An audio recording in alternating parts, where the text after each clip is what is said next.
시편 119편 97절에서 104절 말씀. 내가 주의 법을 어찌 그리 사랑하는지요. 내가 그것을 종일 작은 소리로 을조리나이다. 주의 계명들이 항상 나와 함께하므로 그것들이 나를 원수보다 지혜롭게 하나이다.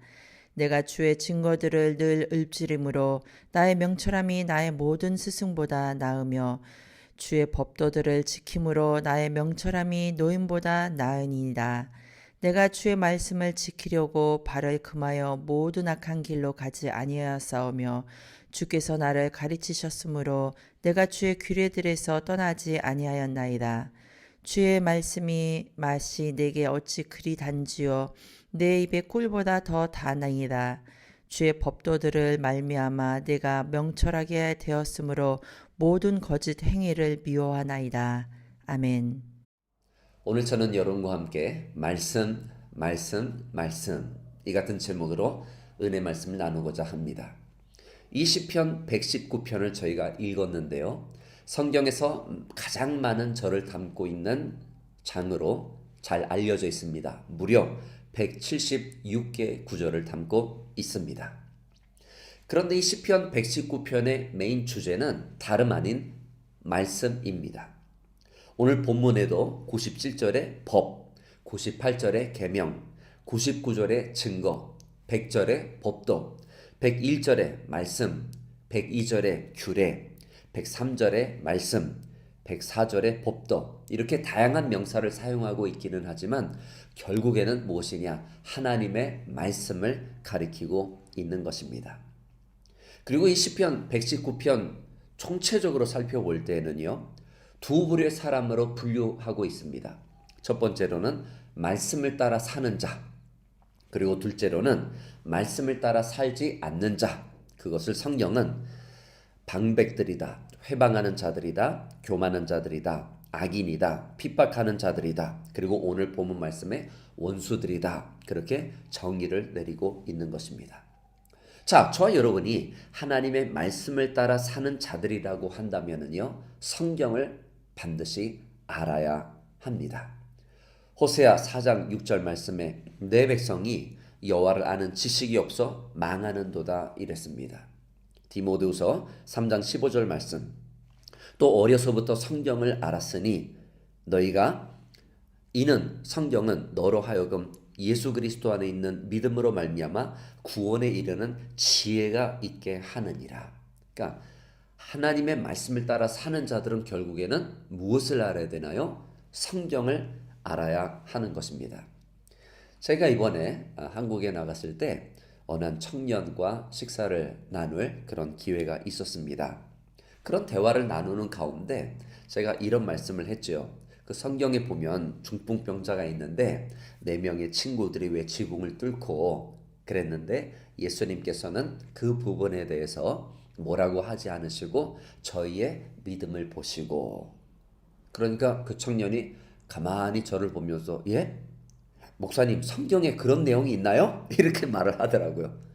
성경에 왜 예수님이 두 제자를 보내시면서 나귀가 있는데 그것을 풀어오라. 그리고 주인이 뭐라 하면 주가 쓰시겠다 하라. 그렇게 말씀하신 그런 게 있잖아. 그 말을 했는데 그 청년이 교회를 다니는 청년이에요. 그런데 저를 보더니 에? 그런 게 있어요? 라고 하면서 오늘날 교회를 다닌다고 하는 것이 곧 하나님의 말씀, 즉 성경을 얼마나 많이 아느냐와 이게 좀 구분되어질 수 있다라고 하는 것을 제가 알게 되었습니다. 저는 너무나 감사하게도 우리 교회 2세들이 지금 저희가 1부, 2부, 3부 예배를 드리고 있는데, 그런데 그 3부 예배 때 우리 2세들은 전부 다 호산나실로 이동을 하거든요. 그래서 그곳에서 무엇을 배우느냐? 우리 신문경 사모님과 함께 성경을 배웁니다.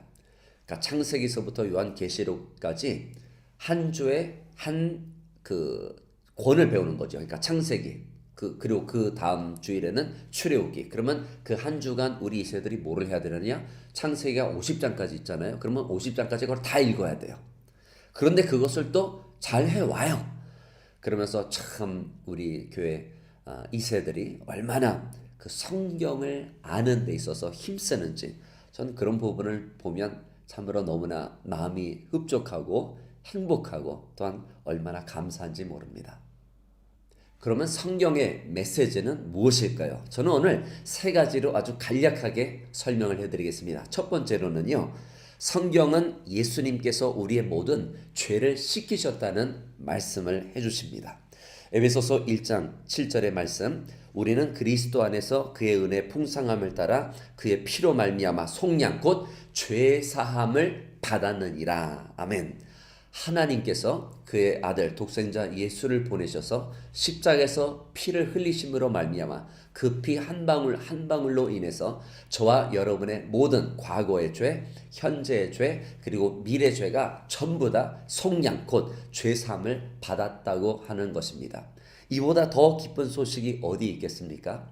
저희 교회를 방문하는 많은 성도님들이 그러십니다. 목사님, 성령교회는 참 좋은 게 보혈 찬송을 많이 부른다고 하는 겁니다. 저는 어느 교회를 가봐도 보혈 찬송을 그렇게 많이 부르는 그런 교회를 본 적이 없습니다. 그렇게 칭찬들을 많이 해주세요.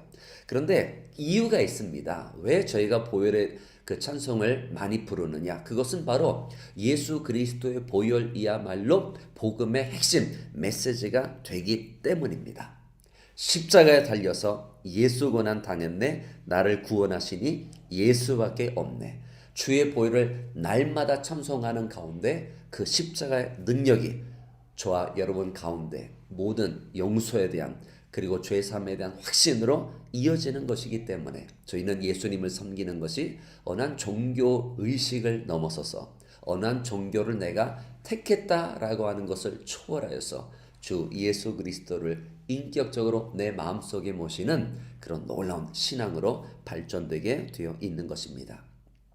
종교개혁자 루터는 역시 어떤 그 행함으로 자꾸 주기도문을 몇 번 외운다든지 아니면 기도를 얼마나 한다든지 헌금을 얼마 한다든지 그런 것으로 죄삼을 받는다고 하는 것에 대해서 이 죄책의식을 어찌할 수 없는 그런 경지에 이르렀습니다. 그런데 로마서 1장 17절 그것은 루터의 마음 가운데 폭탄과 같이 임했습니다. 복음에는 하나님의 의가 나타나서 믿음으로 믿음에 이르게 하나니 기록된 바 모든 의 오직 의는 믿음으로 말미암아 살리라. 아멘.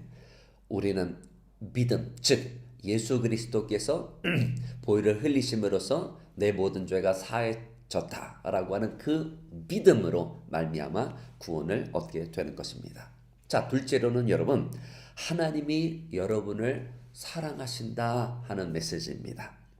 시편 86편 15절 말씀 주는 긍휼히 여기시며 은혜를 베푸시며 노하기를 더디하시며 인자와 긍휼이 풍성하신 하나님이시니라. 하나님은 노하기를 더디하시는 분이십니다.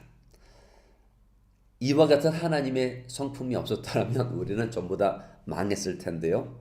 그런데 하나님은 노하기를 더디하시기 때문에 또 은혜를 주시고 또 은혜를 주시고 요한 1서 4장 8절 말씀에 하나님은 사랑이십니다. 아멘.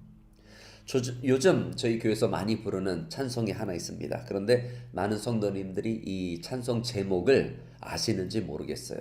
그 복음송 그 제목이 뭔 줄 아세요? 아 맞다 하는 것입니다. 아 맞다. 네. 세월에 묻혀 또 현실에 갇혀 살다가도 그냥 살다가도 어느 날 문득 생각해 보면 아 맞다. 하나님이 참 날 사랑하시네. 그 찬송이 있거든요. 그런데 참 그런 것 같습니다. 우리가 하나님의 사랑을 어느새 잊혀버리게 되면은요. 현실에 갇히든지 아니면 우리가 어떤 잊어버린다든지 그러면은 우리는 복음을 놓치고 있는 것입니다. 그렇기 때문에 성경은 계속해서 우리가 또 찬송하지 않습니까? 날 사랑하심, 날 사랑하심. 어디에 써 있나요? 그걸 어떻게 알 수 있나요? 성경에 써 있네. 할렐루야. 성경에 써 있으니까 하나님이 우리를 극진히 사랑하신다고 하는 것을 우리가 알게 되는 것입니다. 자, 세 번째로는요. 성경이 뭐라고 말씀을 하고 있느냐? 하나님이 함께 하신다는 것입니다. 자, 첫 번째로 예수님이 우리 모든 죄를 씻기셨다. 두 번째로는 하나님이 우리를 사랑하신다. 세 번째로는 하나님이 우리와 함께 하신다 하는 것입니다.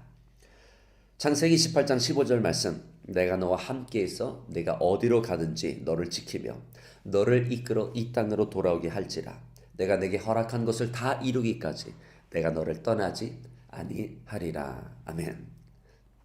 야곱에게만 주신 말씀이 아닙니다. 바로 지금 저와 여러분에게 주시는 말씀입니다. 예수님께서도 약속하셨습니다. 마태복음 28장 20절 말씀에 볼지어다 내가 세상 끝날까지 너희와 항상 함께 있으리라. 아멘. 저는 최근에 한국 그리고 볼리비아 집회를 다녀왔는데요. 그런데 9년 만에 만 9년 만에 제가 심은경 사모님과 동행하지 않고 처음으로 제가 다녀왔습니다. 그런데 항상 같이 다니다가 혼자 이렇게 외부 집회 나가니까 뭔가 좀 나눌 그런 사람이 없지 않습니까? 네?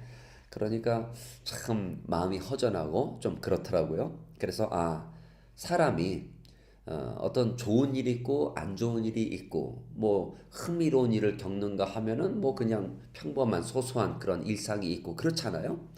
그런데 중요한 것은 그게 아니고 어떤 뭐 불행한 일이든 아니 뭐 좀 언짢은 일이든 내가 그거를 나눌 수 있는 사람이 있다고 하는 것 자체가 그게 얼마나 소중한지 모릅니다. 그런데 우리는 혼자가 아닙니다. 하나님이 우리와 함께 하십니다. 그 이름을 임마누엘이라 하리라. 이를 번역한즉 하나님이 우리와 함께 하시는도다. 아멘. 우리가 이와 같은 인생을 살 때에 하나님께서 우리에게 주신 약속의 말씀이 있습니다. 그것은 165절에 나타나 있는데요. 주의 법을 사랑하는 자에게는 큰 평안이 있으니 그들에게 장애물이 없으리이다 하는 것입니다.